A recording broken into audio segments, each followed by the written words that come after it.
Hey, it's Hats here. I want to put a shout out to all my colleagues, all my veterans friends, all those out there in the world of ammo, those that have served on ships and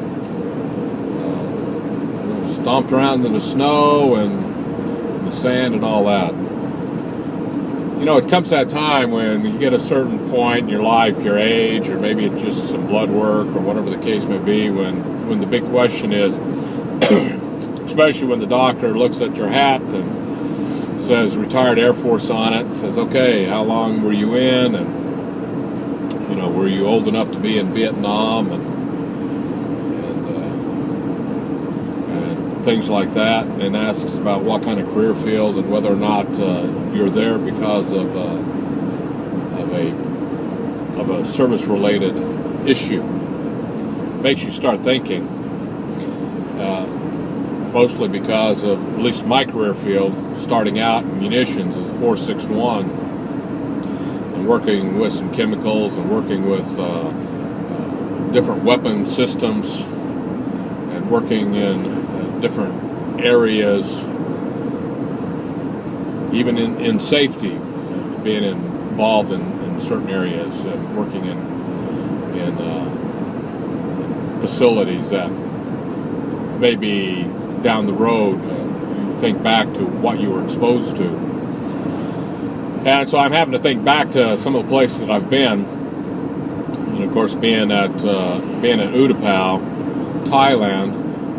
You know, I know a couple of people that have come out of Utapao and later on finding out that they had a service-related exposure to Agent Orange, and knowing that where I worked, that's exactly where a lot of that stuff was stored and worked with. And then being up at Karat and being up at Udorn, being exposed to some of the chemicals there from that side. And then over in Clark, working with some chemicals to clean weapons and some of the hardware that now aren't even on the shelves, not even used because of the carcinogenics. And then thinking about some of the areas working with nuclear weapons and working in where nuclear storage and maintenance occurred. Such places where, you know, a lot of times where nuclear weapons were built, I guess, and then they would store the tools and the rags, and then every once in a while the DEA guys, or Department of Energy, DOE guys would show up, chase you out of the building, chase you out, and then they do all these testings and reseal things. And then, of course, not talking about the fact that asking the questions about miscarriages and birth defects and cancers that happen, that are occurring in people that are working in these areas, nothing like that's ever talked about. We're talking to some guy that's been on a ship and then he has cancer, and they go back and say, well, it looks like you've got the same markers of Agent Orange, and realize that boat sat out in the Gulf of Tonkin during the Vietnam War, and even though it's, you know, the water supply's been flushed and things have been flushed, there's still that element out there.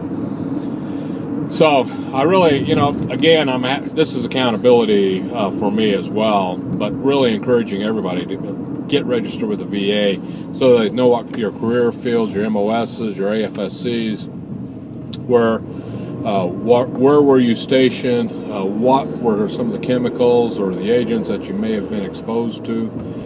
Those are key things. These are very important things that we need to be aware of, especially as you get older, because we see more and more of cases of